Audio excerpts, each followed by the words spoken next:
Karibu, hii ni Kwetu News 24 ambayo inakusogezea habari magharibi ya siku ya leo. Tutakuwa ndani ya Minembwe ambako kuliweza kuripotiwa mlipuko wa droni zisizo na rubani na kusababisha vifo na majeruhi. Tutakuwa pia ndani ya Komoro ambako watu 18 waliweza kufariki dunia, wakiwemo 16 Wakongomani na 2 Warundi. Na pia tutakuwa ndani ya nchi na mji mkuu wa Jamhuri ya Kidemokrasia ya Kongo ambako watu wameweza kulalamika kuweza kukatalia serikali kujenga morgue katika eneo lao, na tutaona sababu ambazo zimewafanya wao kukataa jambo hilo. Mpenzi mtazamaji, endelea kuwa nasi ili kupata habari hizo zote. Mashambulizi makali yaliweza kuripotiwa huko Minembwe siku ya leo hii tariki 20 March mwaka huu. Mashambulizi hayo ya anga yalisababisha uharibifu mkubwa katika kijiji cha Ilundu na pia vijiji vya Vindegu na Kakenge vilivyoko kwenye kilima kinachojulikana kama Sinai katika sehemu za juu za Fizi. Kulingana na taarifa pamoja na vyanzo vya ndani, nyumba kadhaa ziliweza kuchomwa moto na idadi kubwa ya wakaaji yaliweza kukimbia kutokana na mlipuko huo wa mabomu. Eneo hilo limekuwa eneo la mapigano makali tangu mwanzoni mwa Februari kati ya vikosi vya wanajeshi wa Kongo wanaoshirikiana na wazalendo dhidi ya vikundi vya Twirwaneho pamoja na Red Tabara. Shambulizi hilo ambalo jeshi la serikali la FARDC pamoja na wazalendo ambalo waliweza kulifanya limeweza kuwalazimisha wakaaji wa maeneo hayo kuweza kuondoka eneo hilo ili kuweza kujilinda katika vijiji jirani, na hivyo katika vijiji hivyo wanaendelea kuishi maisha ambayo ni mbaya kabisa. Mashambulizi haya ya anga yanafanywa na FARDC tayari yamesababisha uharibifu mkubwa wa vifaa na vifo miongoni mwa raia wasio na hatia tangu mwaka wa 2026. Hivyo mashambulizi hayo ambayo yanafanywa katika vijiji vya Minembwe yanazidi kufanya uharibifu mkubwa. Tuelekee basi huko Katanga ambako kikundi kipya cha waasi kimeweza kujitangaza hadharani.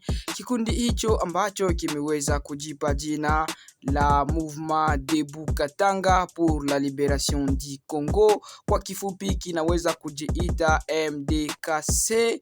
Kupitia video iliyosambazwa mitandaoni, wanachama wake wanatangaza lengo lao la kupigania kile wanachokiita uokozi wa Kongo. Hata hivyo, hadi sasa mamlaka za Republique Democratique du Congo hazijatoa taarifa rasmi kuhusu uwepo wa nguvu halisi ya kundi hilo jipya ambalo limeweza kujitokeza huko Katanga.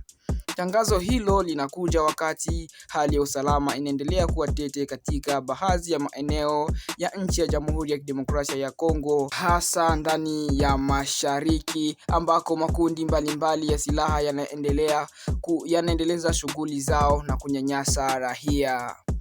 Wachambuzi wa masuala ya usalama wanaonya kuwa kuibuka kwa makundi mapya ya wanamgambo kunaweza kuongeza hali ya usintofahamu na changamoto za kiusalama nchini Jamhuri ya Kidemokrasia ya Kongo.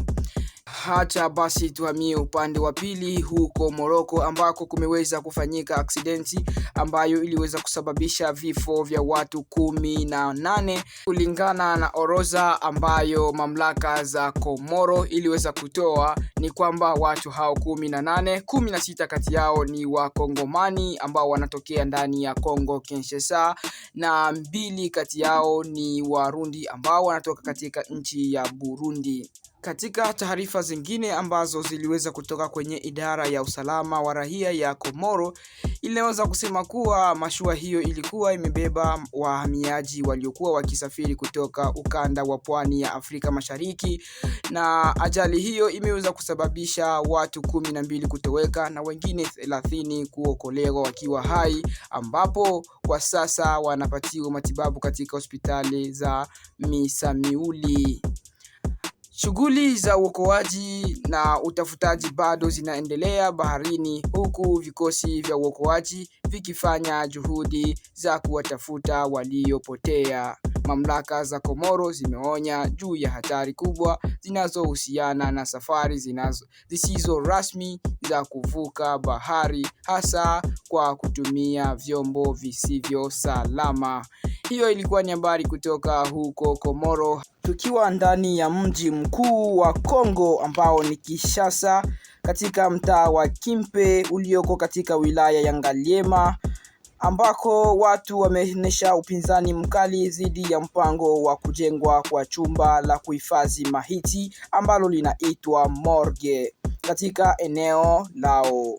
Kupitia barua ambayo wakahaji hao wa Kimpe waliweza kuwasilisha kwenye redio ya Actualité CD, wakahaji hao wameweza kulalamika kuwa morgue hiyo inapangwa kujenga kwenye sehemu ambayo si salama, kwa kuwa sehemu hiyo inajaa na miundombinu ambayo haihitaji kuwa karibu na morgue hiyo, kama vile soko pamoja na tribunal karibu na makazi ya watu, kama vile shule na uwanja wa michezo pamoja na soko lenye shughuli nyingi sana.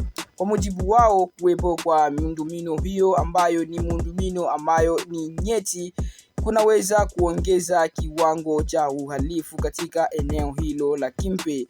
Wanasema kuwa shughuli za morgue huambatanisha usafirishaji wa maiti wa mara kwa mara pamoja na watu kuingia na kutoka saa zote. Jambo hilo linaweza kusababisha hatari kubwa za kiusalama ndani ya kijiji na mtaa huo wa Kimpe. Wakahaji hao wameeleza wasiwasi wao juu ya hatari ya kisaikolojia kwa watoto, wakisema kuwa uwepo wa morgue karibu na shule unaweza kuwaathiri watoto vibaya na wanafunzi ambao ni vijana. Wameongeza pia kuwa shughuli za soko na matumizi ya uwanja wa michezo inaweza kupunguka, hali ambayo inaweza kusababisha madhara ya kiuchumi na kijamii kwa wakazi wa eneo hilo. Ikumbukwe kwamba mnamo mwezi wa Januari uliopita, mamlaka za jiji la Kinshasa litangaza kuwa ujenzi wa morgue hiyo utaruhusiwa tu iwepo utahusishwa na hospitali iliyoidhinishwa na Wizara ya Afya ya mkoa huo. Hizo zilikuwa ni habari kutoka katika mji mkuu wa Kinshasa. Acha basi tusogee mbele katika Sud Ubangi, ambako watoto zaidi ya 45,000 wamepewa chanjo dhidi ya ugonjwa wa suruba ndani ya kaskazini magharibi mwa Jamhuri ya Kidemokrasia ya Kongo.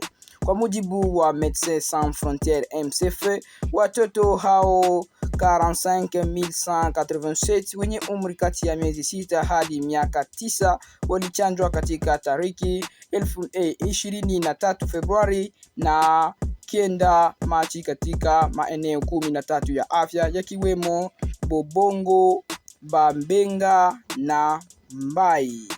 Hatua hii ilichukuliwa baada ya kuzuka kwa mlipuko wa ugonjwa wa rougeole katika eneo la afya la Zongo, ambako timu ya dharura ya MSF ilitumwa tangu tarehe 11 Februari kusaidia kukabiliana na hali hiyo. Mbali na wakahazi wa ndani, karibu watoto 4,000 wakimbizi kutoka Republique Centrafricaine pia walichanjwa katika kambi za Mole wa Wenze, na pamoja na watoto wengine takriban 360 walitokea Bangui na vijiji vya mpakani. Katika juhudi za matibabu, MSF imeanzisha kitengo maalum cha kutibu surua katika hospitali kuu ya rufaa za Zongo kwa ajili ya wagonjwa wenye hali mbaya. Pia vituo 5 vya afya ikiwemo pilot vimewezeshwa kuhudumia wagonjwa wenye dalili za kawaida.